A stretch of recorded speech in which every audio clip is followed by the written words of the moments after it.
In this tutorial, we'll be covering how to use the Actions panel on the work order screen. To use the Actions panel, you need to be in an active work order, in which case we are. We're looking at work order number 61.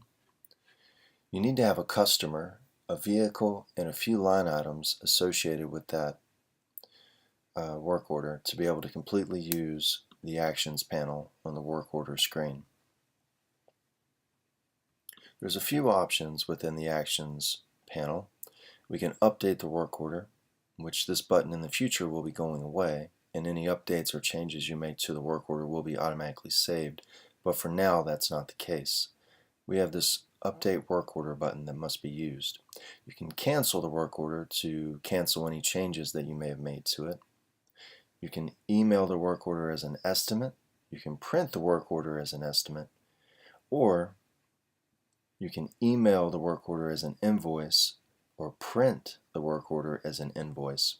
These are just different ways to present the work order to a customer, either as an estimate or an invoice.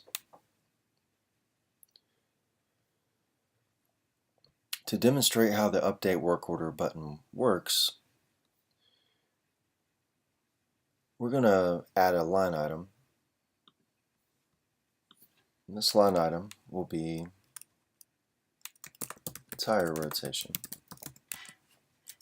For tires, we charge $3 a tire.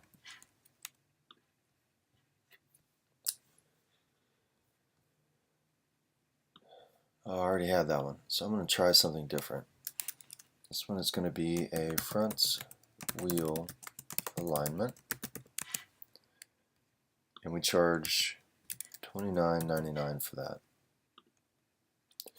Alright, so we've added a new record as a line item, and we can add any number of line items to this work order, but before we leave the page and view another work order or another area, we need to make sure that we save that change so that it remains associated with this work order. Right now it doesn't have an item number assigned to it.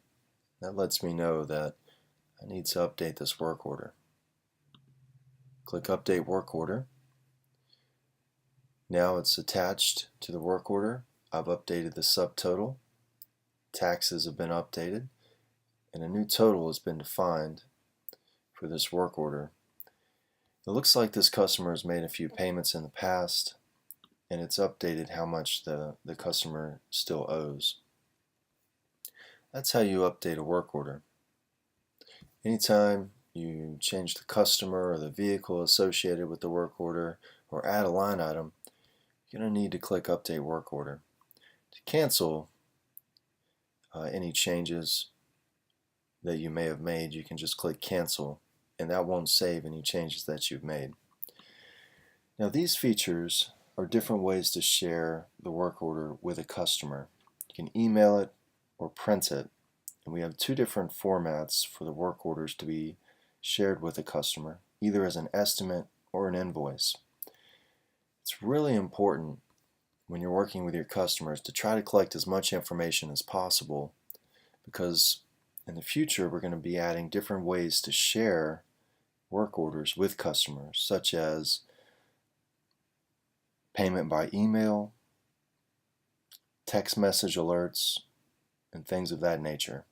So when you're working with a customer, please do, to be able to take full advantage of the software, attempt to collect an email address, a phone number, an address, so that we can automate marketing features into the software to help you reach out to your customers, to give them oil change reminder alerts and things of that nature.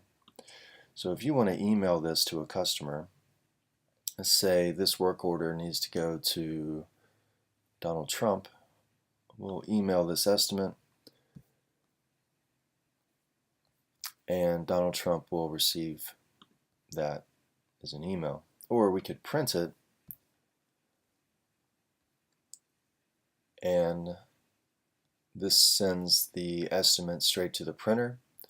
This is the name of our shop, this is the customer's information, and this is the vehicle that was serviced, the date that it was created, and any line items associated with this particular work order will be demonstrated.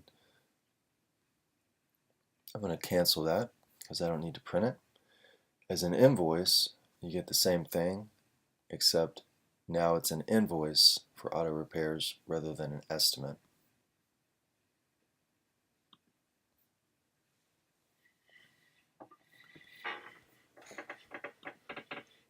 I'm going to email the invoice, so I'm going to check my email now to confirm that I did receive the invoice. So I received an estimate because I clicked the email estimate, and I received an invoice. Let's take a look at that. Easy Auto Repair is the name of my shop, and I have an invoice for work order number 61. Starter replacement, tire rotation, front wheel alignment, taxes, and the total that's owed. This way you can easily share your information with your customers. This concludes the tutorial.